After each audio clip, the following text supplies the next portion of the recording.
Now, for more on that story, we're joined by Malcolm Jorgensen. He's a lecturer at the United States Studies Centre at the University of Sydney. Malcolm, welcome to the program. Good evening. This is very interesting. Benjamin Netanyahu rolling up in the Congress without an invitation from the White House. This is surely just bad form. It absolutely is, and it's probably just difficult to see how this is going to play out well for him in terms of the longer-term relationship with the United States. I mean, essentially, he's playing wedge politics between the Congress and the President. But even if you look at the way that he needs congressional support for his particular view of what he wants done in Iran with these Iran deals, this may in fact play badly for them there as well. So it's not a good move, as you say. So what would have been John Boehner, the White House Speaker's motivation for inviting Netanyahu without the support of the White House, as Jeremy mentioned? Because this alliance really has been based on bipartisan support for Israel for so long. It's that wedge that you describe. Why would John Boehner do this? Well, very much. Essentially the objective is to make things difficult for Obama. That Obama's really taking this initiative of creating an agreement with Iran, with other countries, in order to reduce the nuclear threat there. And the particular approach he's taken has been distinctive from past administrations, that he's relying on diplomacy more.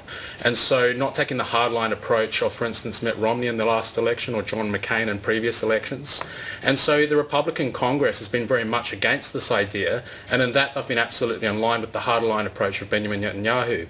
And so he's trying to draw upon congressional support there and make it clear that supporting the United States doesn't necessarily mean supporting Obama, as in this case. Benjamin Netanyahu goes to the United States without having actually seen what the elements of this deal are. John Kerry, the Foreign Secretary, says there is no deal, there is nothing to discuss, there's nothing to object here because there hasn't been anything struck yet. Who do you believe? Because the Israelis are saying we know things that you don't know. Well, it's true that with the agreement nothing is agreed until everything's agreed, but some of the details have come out. But in one sense that doesn't matter in terms of Netanyahu's disagreement with this. One of the things that has become clear is that the agreement will allow civilian use of nuclear technology. And so that is allowing some wiggle room for Iran in this case. And Israel has argued that there should be absolutely no nuclear capacity whatsoever if Israel and the Middle East is to be safe. And so he's rejecting the idea that you can reach some midway point with Iran. He essentially, the way his world views are, is that you should have an absolute response and not allow some sort of trust to be the basis of this relationship. Given that Iran is a hostile neighbour, quite openly. Very much so, but if there was any opportunity to reach a diplomatic solution, then now is quite opportune in terms of the leadership in Iran. And so reaching this agreement does look like it might have some success in terms of already there's the ability to check what are the capabilities of Iran. But again, Netanyahu's view is that this is an existential threat, that Iran having any capacity whatsoever means that with their hostile intentions, they will be a threat unless military action essentially is kept on the table.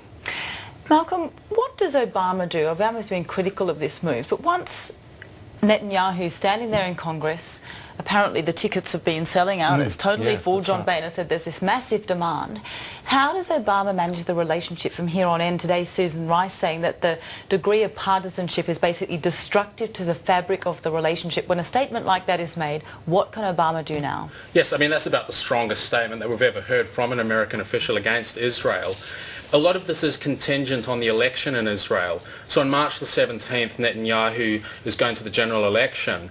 His main opponent, Isaac Herzog, has said in the New York Times that he's disagreed with this approach that Netanyahu's taken. And so the administration in the United States is banking in some ways on the opposition winning. This has happened before. So Netanyahu in 1999 was essentially tried to speak over the head of Bill Clinton to the US Congress again, because Bill Clinton quite clearly wanted Ehud Barak to come through as the leader who was more likely to agree with democratic policies. And so on that basis, there is some contingency based on the outcome of the election.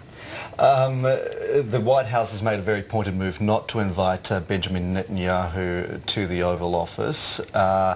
Where does it go from here? Because one of Benjamin Netanyahu's points is that they're not necessarily against any deal whatsoever. He does acknowledge that, you know, there is a way forward here, but the March 24 deadline is just far too soon. Yes, I mean, there has to be some give and take, obviously. But again, the fundamentals underlying this is that the United States and Obama's attempt to take a diplomatic approach are simply talking past the approach that Netanyahu favours. And so there is, if you like, a hard limit to what they can reach an agreement on this. And so in a sense, it is really up to the 6 parties who are dealing with this negotiation with Iran to really focus on what a deal is without necessarily being swayed so much by Netanyahu's particular view on this. But why the urgency? The urgency in terms of reaching the agreement?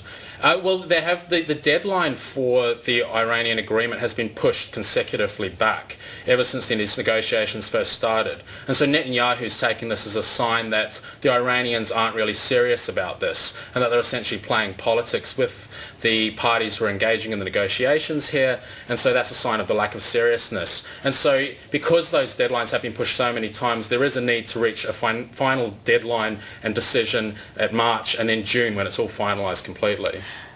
Obama's midway through his final term now. How much of this is to do with the current presidency? How much is it to do with looking forward to 2016? We've got a Senate that's Republican controlled. We've got the Republican Speaker inviting Netanyahu into that Senate. Is this kind of a whole strategy, in a sense, to change the dynamics within that Senate looking forward to 2016? Well, part of it is thinking about how the Senate is placing themselves vis-a-vis and the Congress generally vis-a-vis the presidency. But I'd say that Obama's position in this is also very much thinking about his own personal legacy, so not necessarily beyond 2016. So the initiative of going into trying to arrange an agreement with Iran was something that he wanted to proactively do. It wasn't reactive in the way that, for instance, his response to ISIS has been. And so he really wants to achieve something here, and it is a good sign of his particular mark on foreign policy, to rely on what he calls smart power and diplomacy. And so he's really focusing on that. The disagreement with the Congress is symptomatic of something far more systemic in American politics, where partisanship, it was once said, ended at the water's edge, but now that's not at all true. That partisanship also extends into foreign policy, and this is a great demonstration of that. Terrific. Malcolm Jorgensen, it's a terrific subject, terrific to have you in. Thanks for joining us. Thank you, my pleasure. Thanks, Malcolm.